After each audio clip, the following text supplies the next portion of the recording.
Hi అండి, అందరికీ నమస్తే.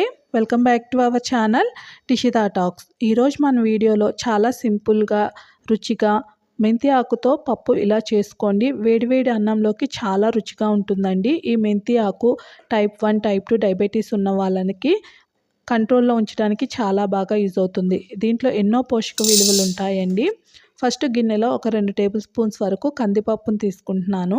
మనం ఆకుకూరతో చేసేటప్పుడు పప్పుని కాస్త తక్కువ క్వాంటిటీలోనే తీసుకుంటే ఆకుకూరని తిన్న సాటిస్ఫాక్షన్ వస్తుంది.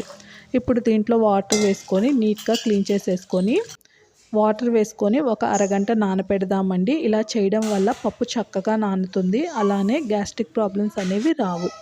ఒక పెద్ద కట్ట మెంతి ఆకుని తీసుకున్నానండి. దీనికి మట్టిగా ఉంటుంది. కనీసం 4-5 సార్లు అయినా వాటర్లో క్లీన్ చేసేసుకొని ఇలా కట్ చేసి పెట్టేసుకున్నాము. కందిపప్పు అయితే చక్కగా ఉడుకుతుంది కదా, మరీ మెత్తగా కాకుండా ఒక 80% ఉడికేలాగా చూసుకోవాలి. ఇప్పుడు స్టవ్ ఆన్ చేసి ప్యాన్ పెట్టి 2 టేబుల్ స్పూన్ల ఆయిల్ వేసుకొని ఒక 1/2 టేబుల్ స్పూన్ జీలకర్ర, పచ్చెనగపప్పు, ఆవాలు, కాస్త ఇంగువ వేసుకోండి, ఫ్లేవర్ బాగుంటుంది. అలానే చిన్నగా కట్ చేసుకున్న ఉల్లిపాయ, ఒక 3 పచ్చిమిర్చిని కూడాను వేసేసుకుంటున్నాను. ఉల్లిపాయ చక్కగా వేగేలాగా ఇలా కలుపుతూ వేయించుకుందాము అండి. దీంట్లో కాస్త కరివేపాకు కూడాను వేసేస్తున్నాను. ఉల్లిపాయ వేగిన తర్వాత దీంట్లో ఒక రెండు మీడియం సైజు టొమాటోల్ని చిన్నగా కట్ చేసి వేసుకుంటున్నానండి. కొంతమందికి టొమాటో వేసుకోవడం ఇష్టం ఉండదు, ఎందుకంటే మెంతి ఆకు చేదుగా ఉంటుంది కదా, దాన్ని డైరెక్ట్గా ఆ చేదుని ఆస్వాదించడం చాలామందికి ఇష్టం ఉంటుంది. ఆ టేస్ట్ కావాలి అనుకున్న వాళ్ళు టొమాటోని స్కిప్ చేసేయచ్చు. టొమాటో మెత్తగా అయిన తర్వాత దంచిన అల్లము, 10 వెల్లుల్లి రెబ్బలు వేసుకుందాము. ఇప్పుడు మనము నీట్గా కడిగి కట్ చేసుకున్న మెంతి ఆకు మొత్తాన్ని అయితే వేసేసుకున్నానండి. ఇప్పుడు లో ఫ్లేమ్లో పెట్టి మెంతి ఆకుని ఇలా కలుపుతూ చక్కగా వేయించేసుకుందాము. మనం వేసినప్పుడు ఇంత ఉంది కదా, ఒక 2 నిమిషాలకు చూడండి ఎంత తక్కువగా అయిపోయిందో.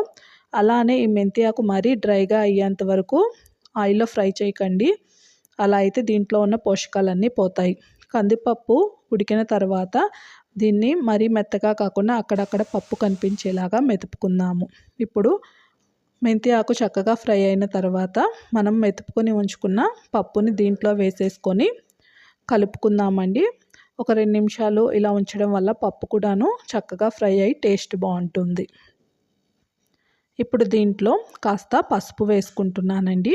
పసుపు వేసుకొని కలుపుకొని, మరీ చిక్కగా ఉంది కదా గట్టిగా, కాస్త లూజ్గా అవ్వడానికి ఒక గ్లాస్ వాటర్ వేసేసుకుందాము. ఇలా లూజ్గా ఉంటే తినడానికి వీలుగా ఉంటుంది. వాటర్ వేసిన తర్వాత ఒక 2 నిమిషాలు స్టవ్ పైన ఉంచి దించే ముందు సాల్ట్ని వేసేసుకుందామండి. ఆకుకూరలతో చేసేటప్పుడు ఎప్పుడైనా సాల్ట్ లాస్ట్లో వేసుకుంటేనే మంచిది. అలానే నేను ఇక్కడ కారం వాడలేదు. మీకు కావాలి అనుకుంటే కారం కూడాను వేసేసుకోవచ్చు, మీరు తినే స్పైస్ని బట్టి. ఇంతేనండి, ఎంతో సింపుల్గా టేస్టీగా ఆరోగ్యమైన మెంతి ఆకు పప్పు రెడీ. ట్రై చేసి ఎలా వచ్చిందో కామెంట్ చేయండి. అలానే వీడియో నచ్చితే లైక్ చేయండి, షేర్ చేయండి, ఛానల్ని సబ్స్క్రైబ్ చేసి సపోర్ట్ చేయండి.